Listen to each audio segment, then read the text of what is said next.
Moi, je viens ici à La Réunion pour démarrer la campagne, car La Réunion a une place particulière dans le dispositif des Insoumis, puisque le numéro 2 de la liste est Younous Omarjee, qui a fait un parcours assez brillant au Parlement européen pour que tout le monde l'ait remarqué.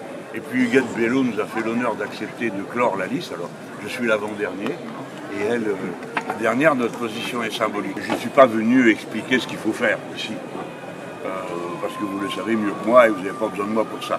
Mais par contre, je suis venu pour parler de la paix, parce que les gens qui sont ici, les habitants de La Réunion, savent où ils sont. Mais la métropole, l'Hexagone, lui, non.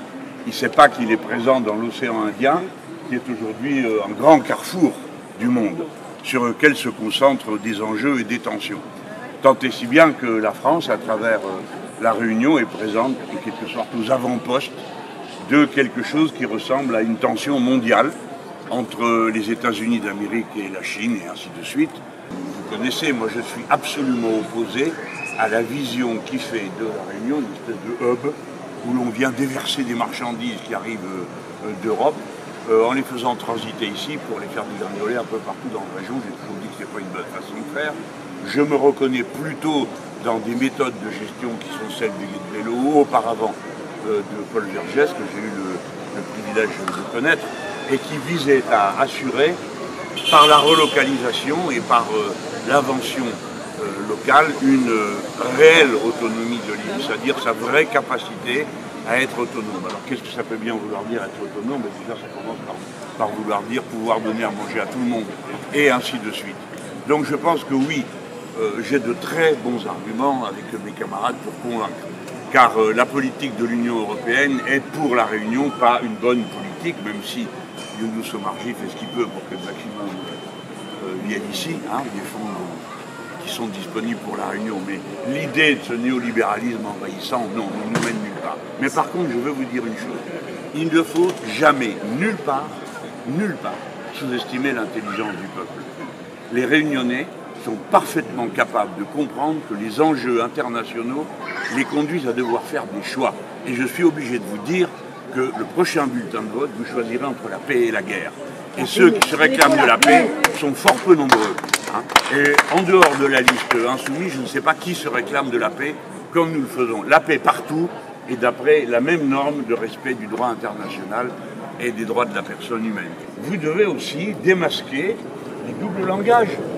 Il y a ceux qui viennent et qui tout d'un coup se découvrent hostiles à tous les traités de libre-échange, après les avoir tous votés, et qui viennent vous parler de paix après avoir levé la main en cadence derrière la droite pour voter un traité de coopération et d'entraide militaire avec un pays en guerre, ce qui est quand même une première dans l'histoire de France, et deuxièmement pour accepter l'introduction de l'Ukraine, dont on vient de parler à l'instant, à la fois dans l'OTAN, ce qui veut dire qu'il n'y aura jamais de paix, et deuxièmement dans l'Union européenne. Donc, mesdames, messieurs les Réunionnais, évidemment, si vous trouvez ça bien, votez pour. Mais si vous êtes de notre famille, et j'ai des raisons de penser qu'à La Réunion, quand même, mon point de vue a déjà été assez largement partagé, que ce soit aux élections présidentielles ou aux élections régionales. Eh bien, je leur dis, écoutez, ne vous laissez pas embobiner. Regardez précisément ce que chacun dit et fait. Et on fait toujours la paix avec son ennemi, pas avec ses amis. Par conséquent, dans la paix, il y a un moment désagréable. C'est celui où les ennemis doivent se parler alors qu'ils se sont entretués avant. Eh bien, la paix est possible, à condition qu'on mette sur la table les arguments qui la rendent possible.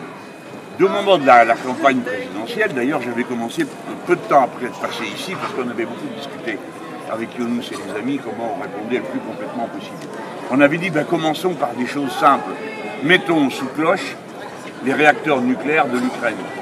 Car les réacteurs nucléaires de l'Ukraine, s'il leur arrive malheur, toute l'Europe en mangera, mais pas que l'Europe. Ces réacteurs étant posés sur des rivières qui se jettent dans la Méditerranée, mes amis, ça veut dire 500 millions de personnes sont concernées par ce qui se passe là. Et si on le fait, alors on commence à discuter des conditions concrètes du cessez-le-feu. Et donc on peut passer à l'étape des garanties mutuelles.